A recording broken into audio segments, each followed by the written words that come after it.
everyone. Happy Monday. I'm so excited that you're here. My name is Janelle Villiers. I am your host of the Janelle Villiers Podcast. And if this is your first time here, go ahead and put a 1 in the comments. I love to shout out everyone who's in the comments, especially if you're a first timer. I say hello. If you are returning, go ahead and put a 2 in the comments. Hello, welcome back. Love to have you here. I am all about essentially authorship. I love giving tips and helping people on how to become authors. How do you write the book? How do you edit the book? How do you publish the book? How do you make money from the book? All of those things. And if it's not just me, then what I love to do is I love to bring other authors on. So you guys can hear from other authors and hear about their journey and their process in writing their books. And sometimes I even have guests on who haven't written their book yet, but their story is super important to share. And so I am really grateful to have each and every single one of you on tonight because we've got a special guest. But first, let's talk about our topic. Let's bring the topic up. So today's topic is waiting for love without losing faith. Right? This is a good topic for all my ladies out there who've been waiting. Perhaps there's a couple of gentlemen too. So it's not going to be just me talking about today's topic. I have an amazing guest on with me today. She is a mother. She is a grandmother. She is a minister, and she is the author of a book I can't wait to dive into. Everybody, please, if you could, kind of stand on your feet, even if you're in your own home. Please stand on your feet, get ready, get excited, because I can't wait for you guys to meet Claudette Hutchinson.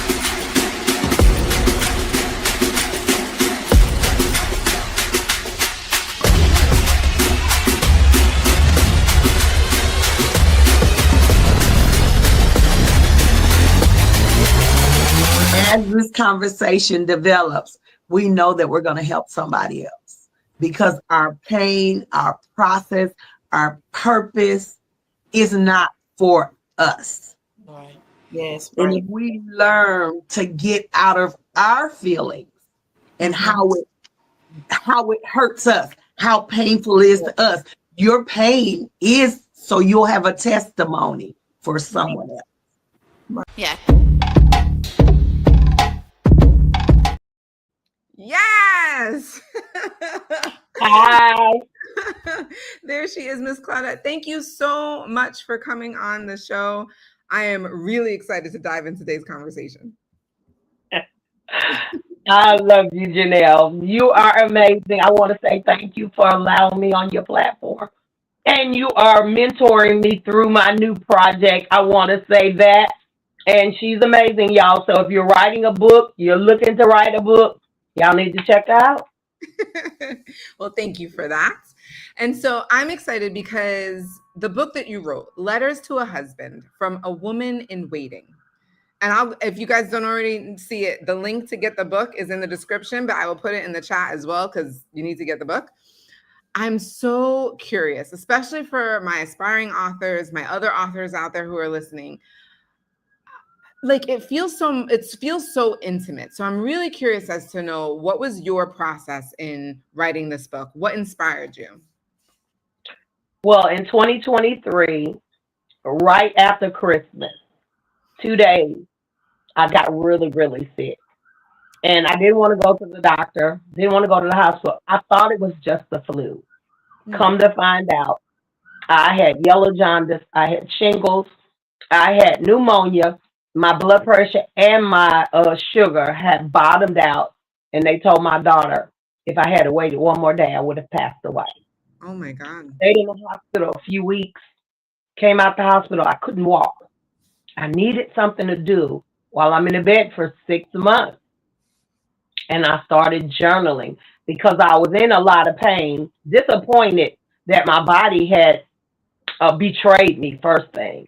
Mm-hmm. And then secondly, I'm doing all this stuff and now I can't do it. My kids said, no more podcast episodes, Mom, till you feel better. Stop all the interviewing, so I couldn't travel anymore. So I started journaling to heal. But as I was healing, I knew I was a wife and I wanted my husband. So I started writing to him.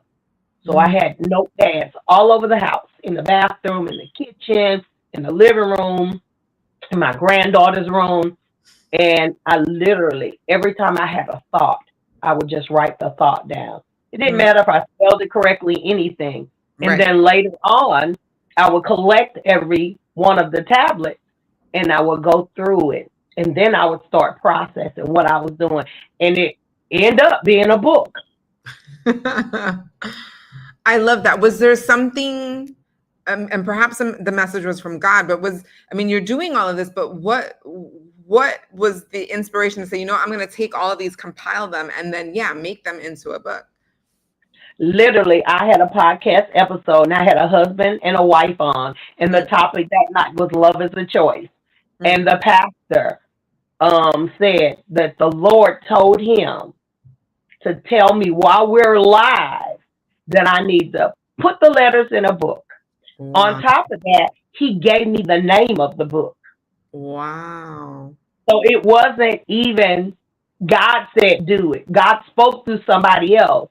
And Right. he said the book would be healing to other women because they're not as authentic to me, or they just didn't know how to tell the story. If I'm in pain, I'm going to tell it because I've learned the secret. The devil can't use my pain against me or dark places because I tell it and I've now exposed it. So it's nothing to hide. Yeah. So once it's out there, he can't use it against me because now I'm finding a process to heal from that, to be delivered from that, and not just delivered, but really stay free. And my journaling to my husband is all about all the things that are happening with me. So he'll know my journey when he gets to me. I really, really love that. I'm so curious. Was there a particular letter or moment, maybe even in the writing process when you were journaling, that you felt the presence of God the most powerfully?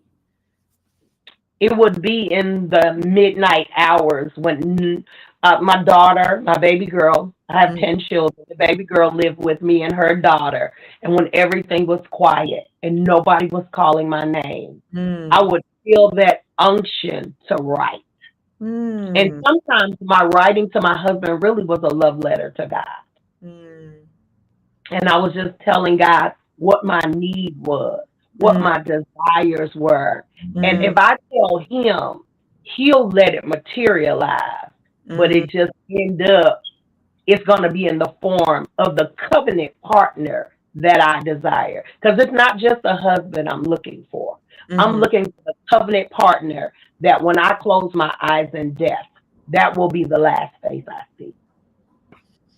That is extremely powerful. If this is relatable or if you're already getting value, please put a Y in the comments. We want to know. The Y is for yes. You could just put yes as well. Especially if you've been in the wait. If you've been in the wait or you're currently in the wait, please also put wait in the comments that we know that we're not alone here.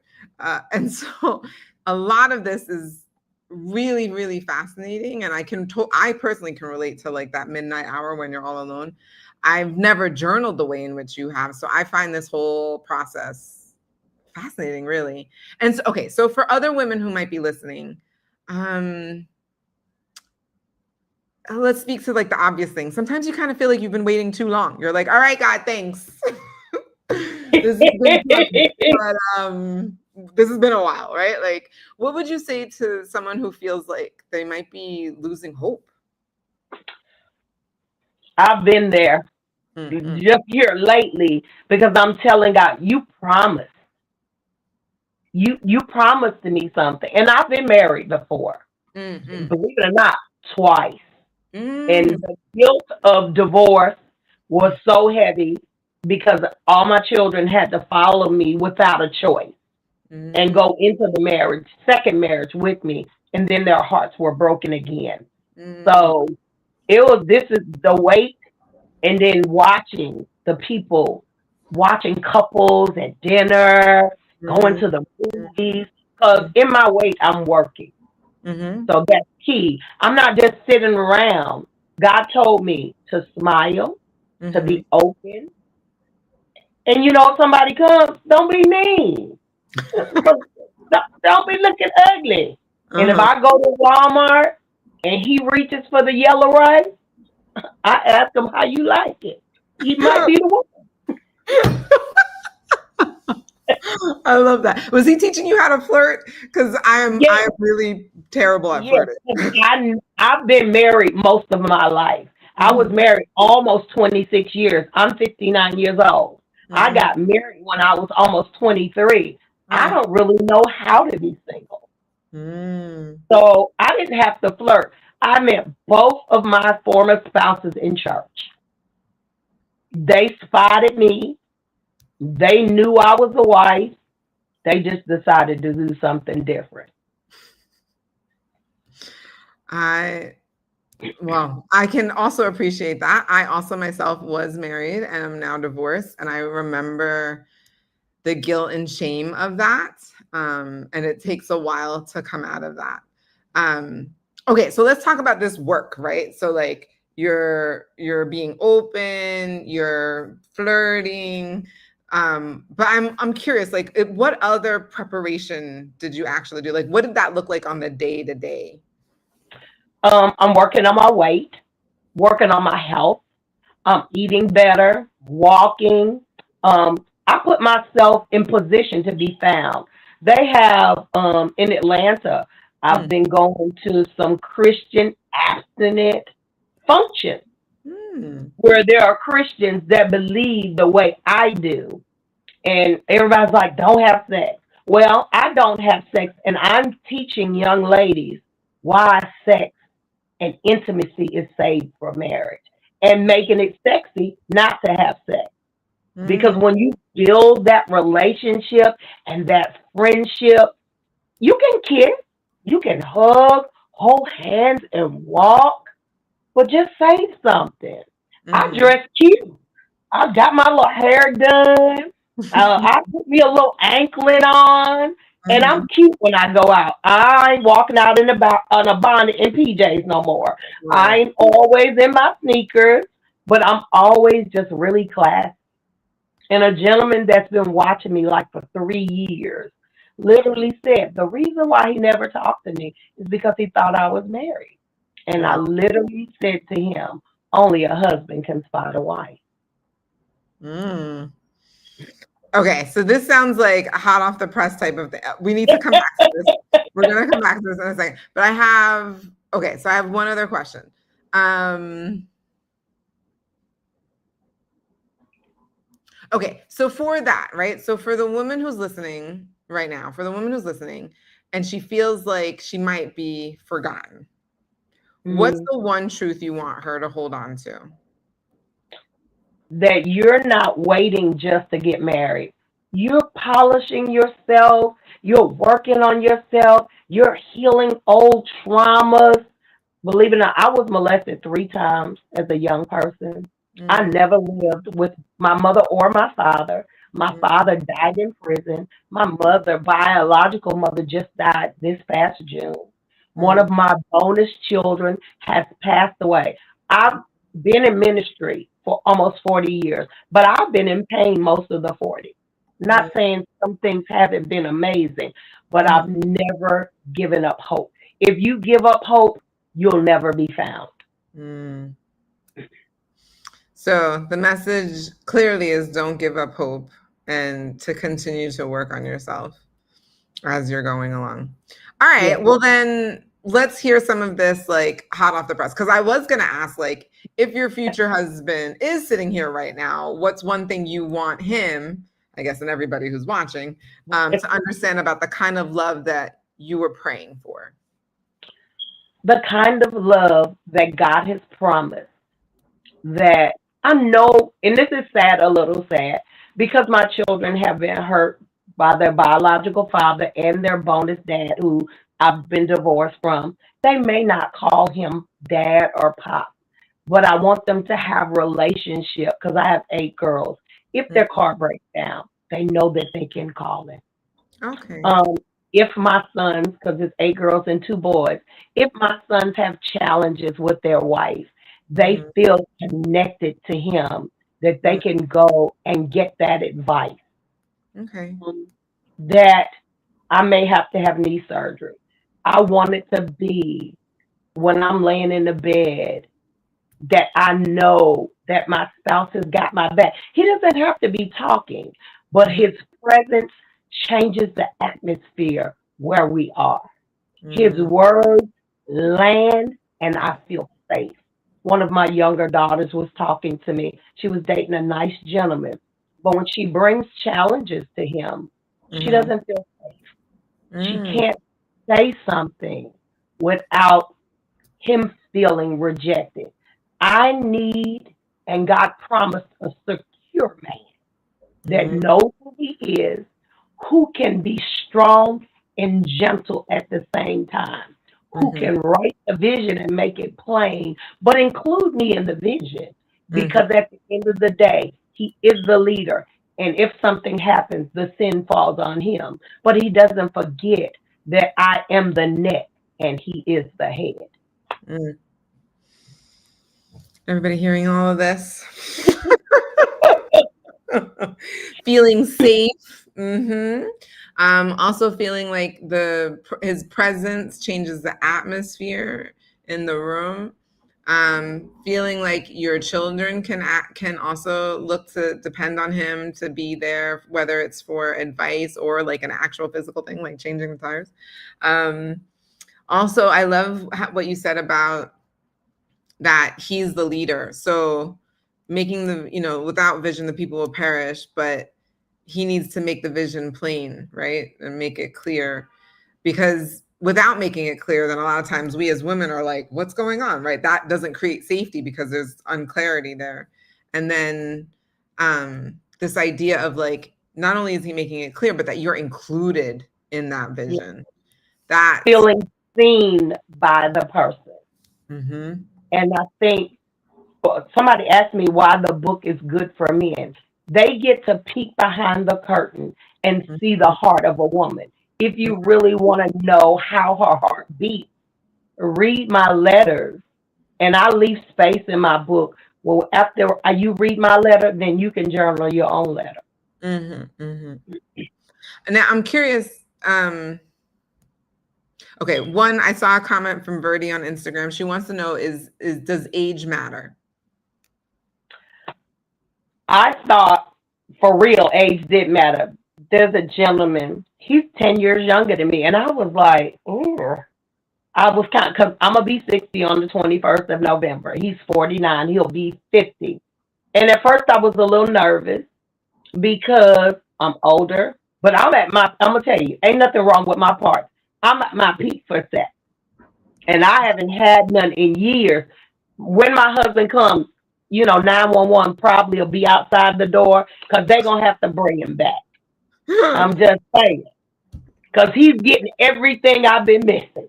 And he may even hide from me on the honeymoon because he's going to be tired.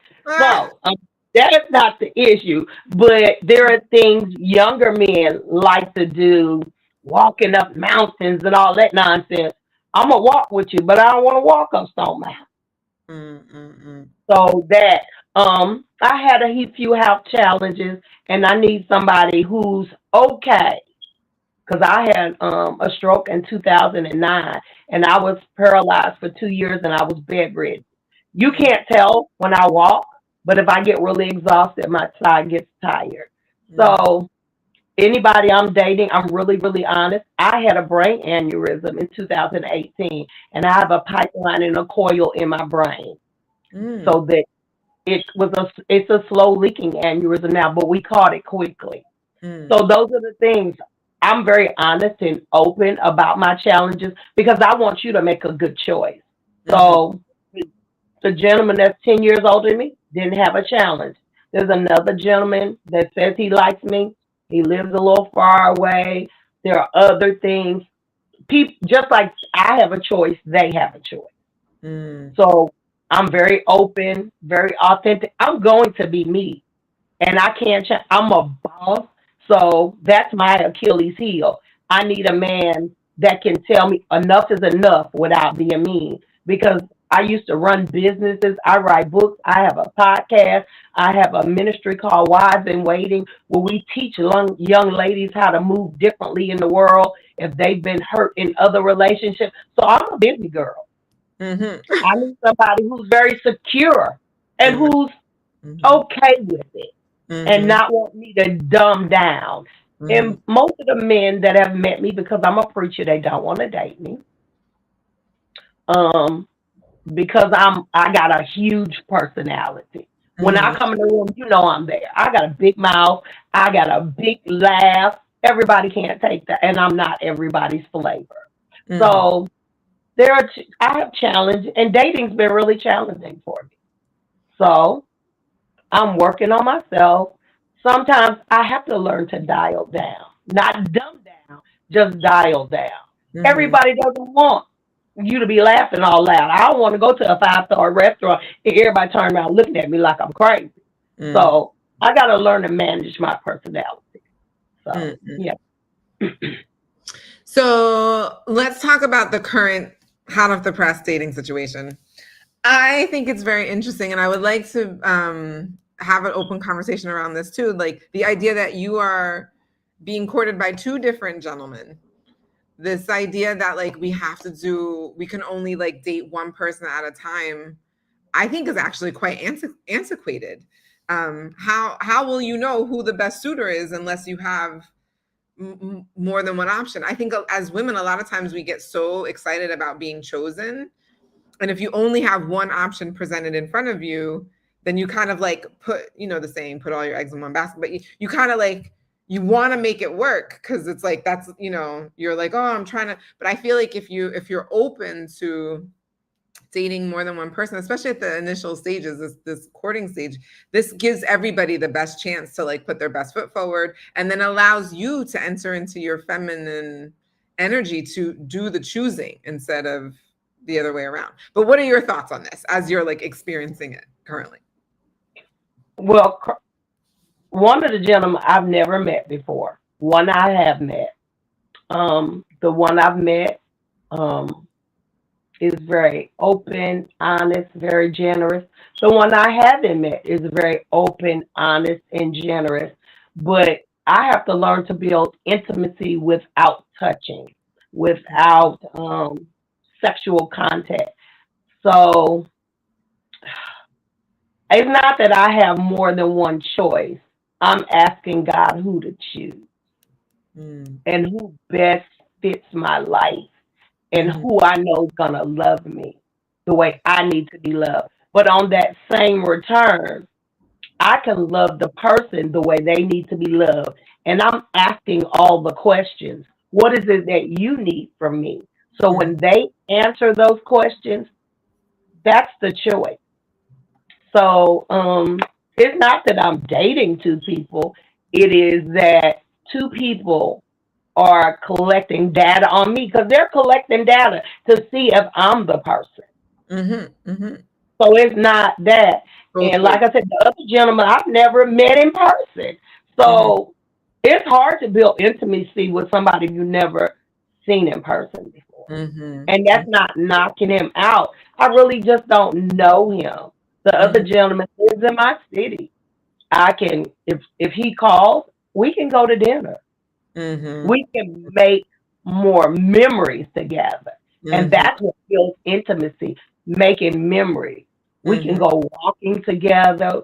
If we wanted to go grocery shopping. See, little things for me are huge. Going grocery shopping with somebody I like is fun. Us preparing a meal together is fun. So those things, us worshiping together is amazing. So God is making the choice for me because I've chosen in the past and I'm not done a good job, because if I did, we'd still be together. I hear that. It's like, Jesus, please take the wheel. So I'm curious. One of the things I tell people, so people who've come on my show, they know this, I say this all the time, which is to change your perspective about writing your book from here's what I want to say to this is what I want the readers to take away after reading my book. So I'm really curious, what do you hope the readers will feel as they close the last page of Letters to My Husband? That love can happen, that you can trust the process, and don't lose the faith.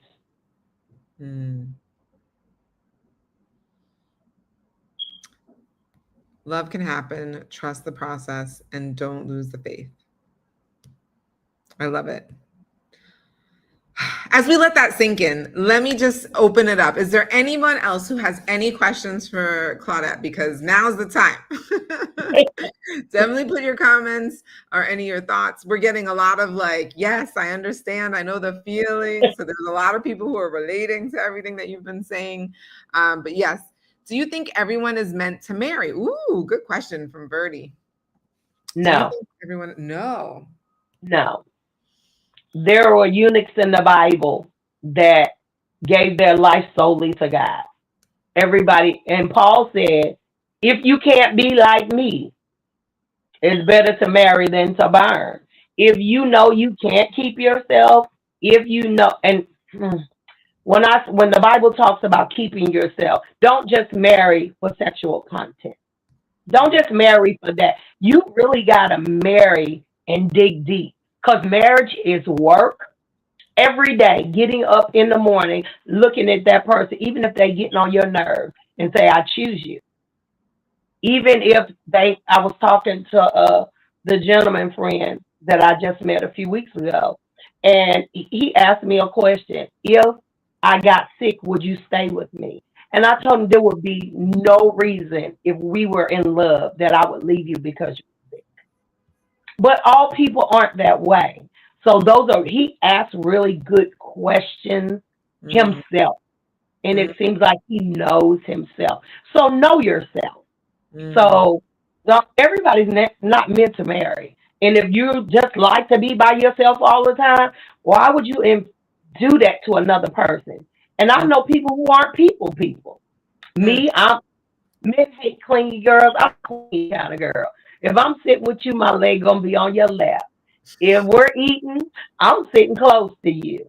If we're walking in the store, I'm gonna grab your hand. So I'm a clingy kind of girl. So if I'm at home with my husband, he in the tub. If he ain't real dirty, I'm jumping in. So marriage isn't meant for everybody. Singleness has never been meant for me. I was born a wife and a mother. And I just have chosen not to allow my past pains and broken relationships to steal the gift that God has given. I made the choice. I love that. And can completely relate to that also. All right. Finally, as we bring this in for a landing, what's next for you, Claudette? Do you have any new letters, any projects, any whispers from God about your next chapter? Well, the second volume of Letters is coming out. We're working on them now. My daughter is my editor, so I'm trying to get them ready to get them to her so she can edit my book. And the only thing about that, my daughter said, Mama, remember that I'm your daughter. Sometimes she reads my letters. She said, I want to burn my eyelashes off. Because even though I'm a preacher, I'm still a girl. And my letters are a little racy. I talk about, I miss. I don't even know him, but I miss him kissing down the side of my back. Aww. I miss feeling the breath on my neck. And my daughter's like, oh, God, Mama, please. But she's my editor, so she got to forget she's my daughter. That's right, for a moment. You're a woman first. Yes, I am. Oh, I love that. Well, I'm really looking forward to the second volume. I'm sure a lot of other people are. Guys, if you haven't already, please, please, please go and get Claudette's book. It is in the description. I'm going to put the link. Hold on. Let me go get the link right now. And I'll put that in the comments for everybody to see. You can also go onto Amazon.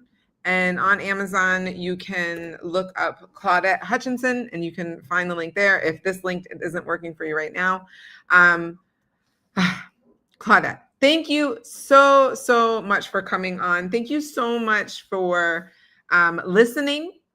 when the message was received that you needed to take those letters and turn them into a book? Because you could have received the message and not have been obedient. And so I thank you for doing that. I thank you for coming on and sharing with us. And I am very much looking forward to volume 2. All right. Well, everyone, thank you so much for coming on and joining us for another episode. I will be back here, same time, same place, 5:30 Eastern PM. And I look forward to seeing all of you then. Have a good night, everyone.